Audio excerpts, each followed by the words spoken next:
Not so long ago, these babies might have died from the things that too often kill children here in Senegal: dysentery, yellow fever, and especially malnutrition. Malnutrition is a pandemic problem in West Africa. As the West Africa Director of Church World Service, Lowell Fugley, an American living in Senegal, has seen the ravages of malnutrition. Some countries, 1 child out of 4 does not reach the age of 5 years, dying due to malnutrition or diseases brought on by malnutrition. Worldwide, 500,000 children go blind every year just due to lack of vitamin A. Ça dépend des périodes. Generally, we might see between 20 and 30 children in a day. Madame Tourénégé Sako runs a pediatric center in Bignona, Senegal. One thing we have noticed is that right now, there's much less malnutrition than there was before. Madame Sako says the reason for less malnutrition is a tree called Moringa. Some people call it a miracle tree. There's less malnutrition now because we discovered Moringa and all of its virtues. The leaves themselves contain, ounce per ounce, about 3 times the iron you find in spinach, 4 times the vitamin A you'll find in carrots, 4 times the calcium you'll find in milk, protein, all the essential amino acids. Its leaves, fruit, seeds, and even the flowers are all edible and highly nutritious. From the seeds, you can extract a very high-quality vegetable oil. The seed kernel powder can be ground up and used to purify water. Foundations, universities, and companies from all over the world are researching Moringa's potential applications. And U.S. foundations like Andrew Mellon, the National Geographic Society, and the National Science Foundation are all participating in Moringa research. Research is one thing, but Fugley says that here in Senegal, Moringa can be the difference between life and death. This child you see here was brought to us by his mother 2 years ago in a very severe state of malnutrition, like a skeleton. His bones were just standing out and his mother was certain the baby was going to die. But we advised to take Moringa. The child did recover, and now he's in excellent health. When a mother arrives with a malnourished child here, first we weigh the child and take his temperature and do a general examination. If he is suffering from a particular disease, we will treat that disease with medicines.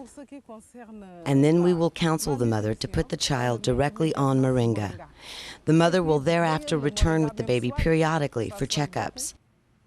And we find that Moringa, not only does it rapidly cure malnutrition, but it also seems to have a beneficial effect on many other maladies. Fugley's mission is to promote Moringa as part of the national diet. We did a pilot project here in Senegal for 2 years, training health workers, training villagers, and how to use the tree, how to grow the tree. And through this project, we demonstrated very conclusively that in fact, these leaves are an extremely powerful tool in helping counter the problem of malnutrition in West Africa. This family lives in a village in southern Senegal. Moringa is part of their diet. They grow moringa in their own garden and harvest leaves like other cultivated products. After the leaves are gathered, they are then washed and spread out on a cloth to dry. They are then placed into a mortar and crushed. Even the little ones help. The powder is then sifted like flour. Now it's ready to use.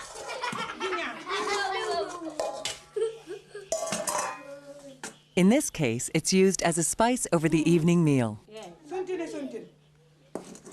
This is Moringa stenopetala. This is only known, as far as I know, from 5 areas around Lake Turkana in northern Kenya and southwestern Ethiopia. Evolutionary botanist Mark Olson is a Washington University doctoral candidate who has traveled the world collecting 13 different species of moringa. Every place I've been, in the tropics where they grow in the wild. Local people use them. This is everywhere from Madagascar to Namibia to the Kenya, Ethiopia, Somalia area. The plant's makeup also contributes to its ability to thrive in some of the most arid areas of the world. So if we go ahead and break off one of these roots, we can see how full of water it is. That's what helps the seedlings get through dry periods and survive to adulthood. Ground into powder form, just 3 tablespoons of moringa leaf powder can provide 3 times the vitamin A a child needs, virtually all of his iron and calcium needs, and all of the essential amino acids. These days, health workers, instead of using imported products to treat malnutrition, are using these leaves. It's accessible and indigenous. Fugly says one of the disadvantages of other forms of aid to combat malnutrition is that once the aid runs out, the people starve. Not so with Moringa. Through Moringa, we felt that this was a possible, local, low-cost, accessible solution, which even after the training program in how to use it came to an end, the people could carry on by themselves. People like Blanche Sambu Diata, a midwife at Belfort Health Post who performs pre- and postnatal examinations at the clinic. Since I was pregnant with my baby, I've been taking it regularly, and I continue to take it. And I can attest to these women that I myself am a user of this product. We also advise them to plant it themselves at their home and to use it for the benefit of the entire family. So after a while, people are growing their own trees at their household and adding the leaves on a daily basis, and the entire family can benefit. Africa's not the only place where Moringa is working miracles. In India, it's called the drumstick tree. They are looking at the use of Moringa as a potential cure to blindness because it's loaded with vitamin A. Vitamin A deficiency can lead to blindness, deformities, and other congenital diseases. According to the World Health Organization, vitamin A deficiency is almost at epidemic proportions in many rural villages. In 20 villages in western India, Kansas-based Trees for Life is trying to fight this epidemic by helping the people plant and use Moringa. In India, I know that people take the seeds and they will sort of stir-fry them, and they will get a vegetable that tastes somewhat like peanuts. Ann Hirsch is a professor of botany at the University of California, Los Angeles. Well, one of the things that impresses me most about Moringa is the fact that it has the full complement of essential amino acids that human beings need. There are 8 of them that we cannot synthesize, so we have to get it from our food. In the developed world, we eat meat. In the developing world, meat is a rare commodity, or it's an extremely expensive commodity. Experts are surprised that Western businesses haven't exploited Moringa's commercial value in the developed world. The place for a plant like Moringa in this country would be most likely to people who follow a vegetarian diet.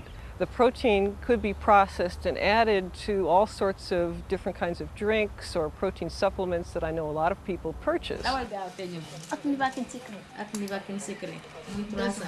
But in Senegal, the people have more immediate needs for Moringa.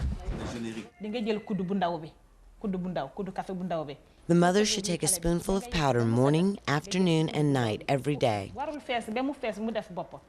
This will help her produce more milk and improve her health through 6 months while she's nursing her baby. She should also mix a spoonful of powder in with the baby's formula.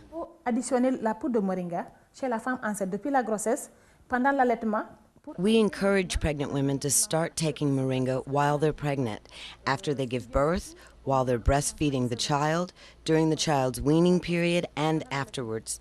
And this way we find that preventing malnutrition is much, much better than curing it. And clinics like this one are making it very easy for mothers to get Moringa. Many of the clinics we work with are now producing their own moringa leaf powder and stocking it and putting it up for sale within their own pharmacies. Mothers are now able to come to the clinic. If they want Moringa for the equivalent of 3 cents, they can walk away with a small sack of moringa leaf powder for their child. According to Lowell Fugly, that 3-cent bag of Moringa will supply a child with all its nutritional needs for about 3 days.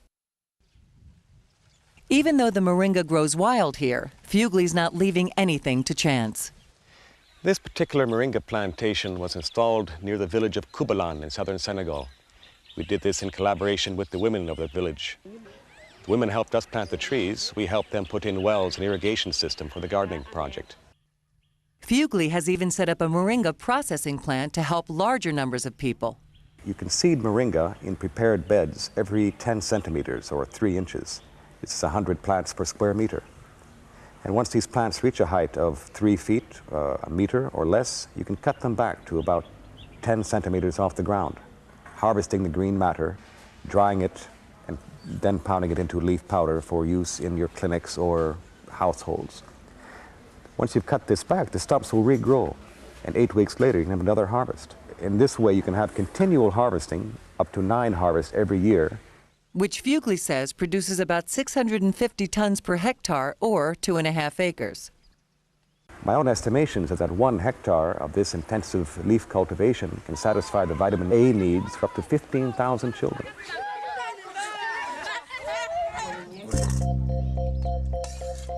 The goal is to make sure that this family and hundreds of thousands of others have a future.